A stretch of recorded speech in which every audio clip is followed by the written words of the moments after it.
एक तीर एक कमान। आवाज नहीं निकल रहा है, खिचड़ी नहीं खाए क्या?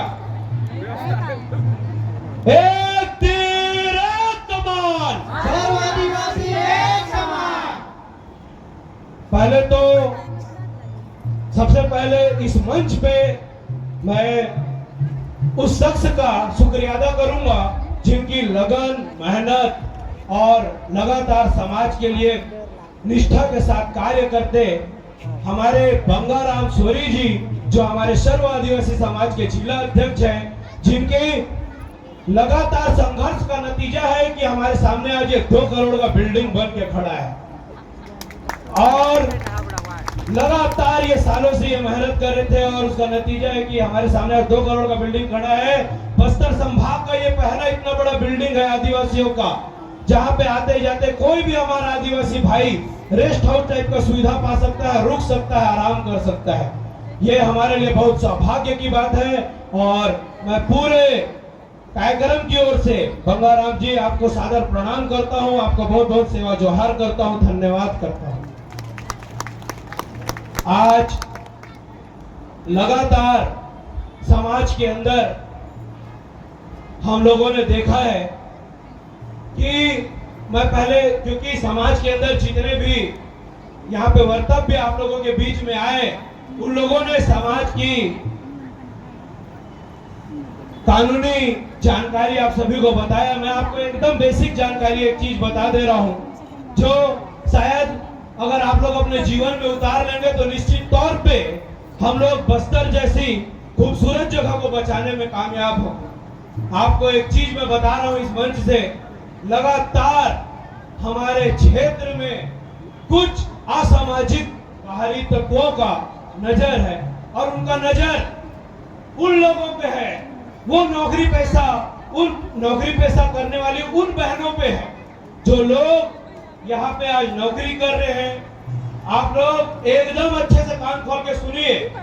लगातार जब कुछ लोगों के ऊपर कार्रवाई किया गया तो उससे ये जानकारी मिला कि उनके फोन में जो मैसेज था उसमें ये था कि मैं खुला बोल रहा हूं, उसमें ये मैसेज पाया गया कि आप आदिवासी लड़की को पटा लो क्योंकि वो सोने का अंडा देने वाली मुर्गी है और ये कार्य करने वाले कुछ मुसलमान लोग।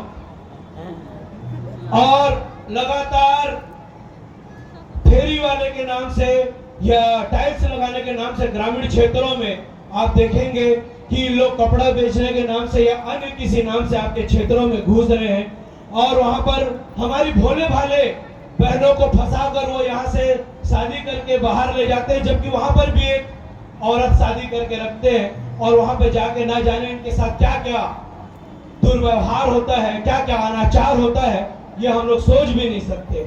ये चीज हम सभी को समझने और सोचने की जरूरत है क्योंकि ये समाज हमारा है।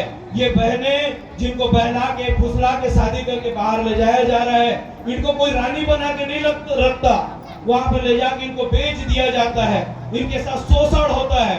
बहुत सारे ऐसी बहनों को हम लोगों ने बाहर से छुड़ा के लाया है। मेरा आप सभी से निवेदन है कि आप लोग अपने क्षेत्र में, अपने मोहल्ले में, अपने पारा में, अपने गांव में जाके चर्चा करिए और ऐसे असामाजिक तत्वों से बचिए जो लोग हमारे समाज को छीड़-छीड़ करने का लगातार योजनाबद्ध तरीके से कार्य कर रहे हैं। क्योंकि समाज रहेगा तभी हम रहेंगे और जब हम रहेंगे तभी ये सब त्योहार बनेगा, तभी हम सब एक मंच में आकर एक दूसरे का सुख और दुख का बात कर सकेंगे, चर्चा कर सकेंगे। आज लगातार मैं बचपन से एक चीज सुनते आ रहा हूं, शोषण शब्द। शोषण किसका हो रहा है और कर कौन रहा है, ये पहली आज तक मुझे समझ नहीं आया। क्योंकि आज आप जितने भी सरकारी कर्मचारी देखेंगे, आप अन्यथा मत लीजिएगा क्योंकि हमारे समाज में बहुत सारे ऐसे शासकीय कर्मचारी लोग हैं जो हमारे काफी आदरणीय हैं, काफी करीब हैं।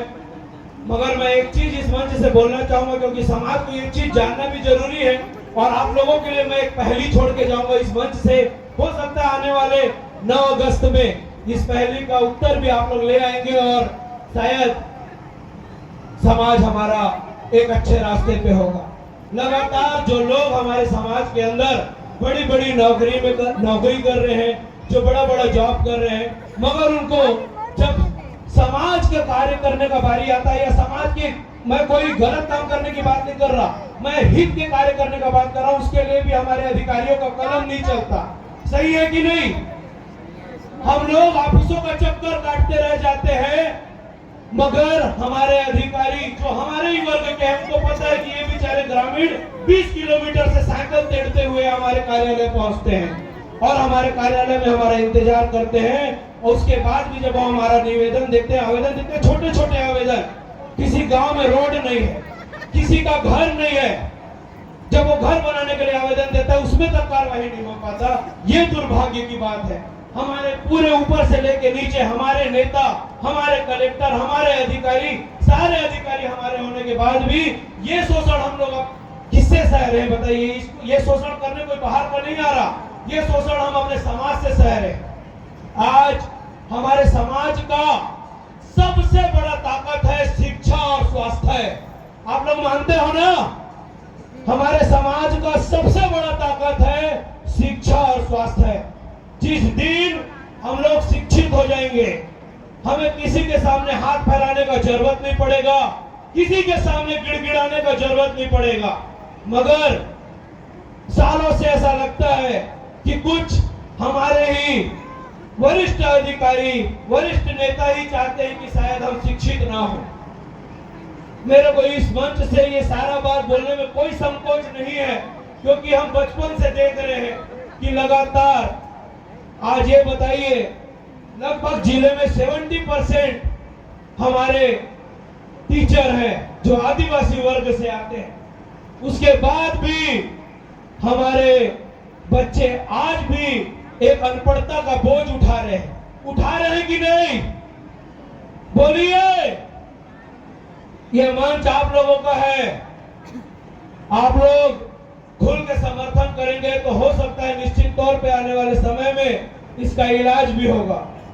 क्योंकि आज हमारे इतने सारे अधिकारी होने के बावजूद, हमारे इतने सारे टीचर होने के बावजूद, आज सबसे ज्यादा अगर अनपढ़ता का कोई बोझ अगर कोई समाज उठा रहा है तो वो हमारा आदिवासी समाज है, जो लगातार कई सालों से जो शोषण बोलते हैं ना, वो शोषण का बोझ उठा रहा है। आज अगर स्वास्थ्य की बात करें तो अगर यहाँ पे कोई अधिकारी स्वास्थ्य विभाग से है तो मैं निवेदन करना चाहूंगा कि आप अपने उच्च अधिकारी को लेटर के माध्यम से बताएं या फिर इस वीडियो के माध्यम से बताएं कि हमारे जो जिला अस्पताल है, आज यहाँ पे जब बड़े लोगों को सर्दी भी हो जाता है ना तो वो रायपुर में जाके इलाज कराते हैं क्योंकि वो पैसा वाले। मगर साहब, हम लोग गरीब लोग हैं, हमारे लिए तो एम्स भी यही है, एमएमआई भी यही है, जिला अस्पताल और रामकृष्ण केयर हॉस्पिटल भी यही है। हमारे घर में जब किसी को कुछ होता है तो सबसे पहले हम इसी जिला अस्पताल में हमारा इलाज कराने जाते हैं कि नहीं? उसके बाद भी आप देखेंगे कई सालों से लेटरबाजी होने के बावजूद आज भी जिला अस्पताल में जब हमारा कोई गरीब आदमी जाता है तो उसको जो इलाज, जो सुविधाएं मिलनी चाहिए वो सुविधा नहीं मिल पाता। कभी कोई माँ तड़पते रहती है पेट में अपने बच्चे को लेके, कोई गर्भवती माँ, उसको एम्बुलेंस समय में नहीं मिल पाता। कोई व्यक्ति इलाज के लिए तड़पते तड़पते अपना दम तोड़ देता है मगर उसको इलाज नहीं मिल पाता।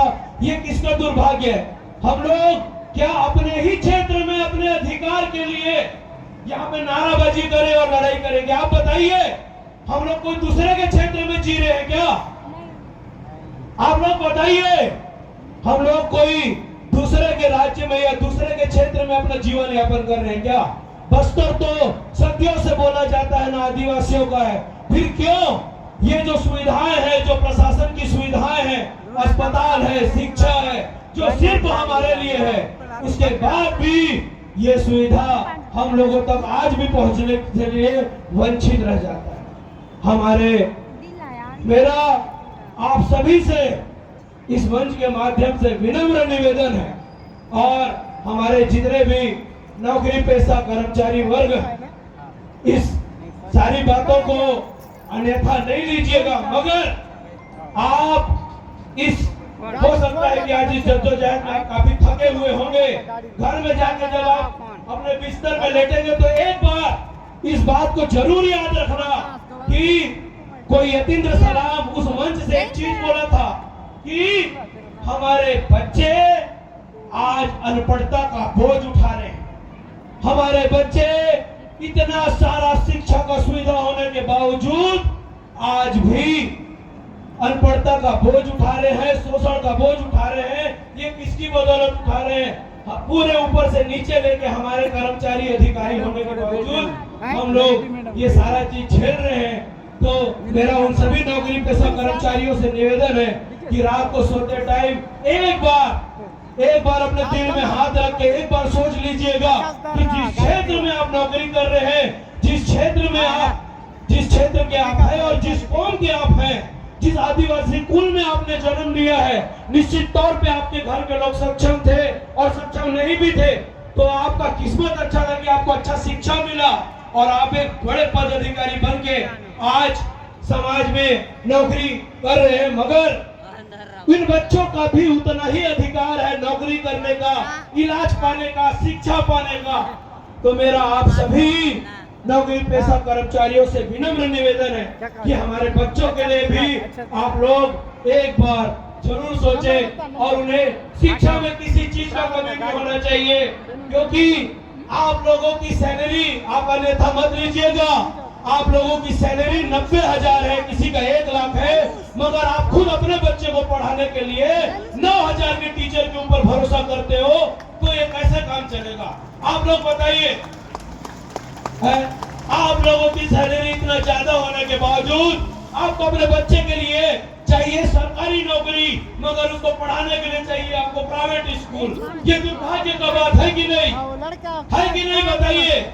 आज समाज आप लोगों के लिए खड़ा है और हमेशा खड़े रहेगा, और मगर इसमें साथ आपको भी देना पड़ेगा, क्योंकि ये समाज, क्योंकि हम लोगों को हमारा जो सबसे बड़ा ताकत है वो है शिक्षा।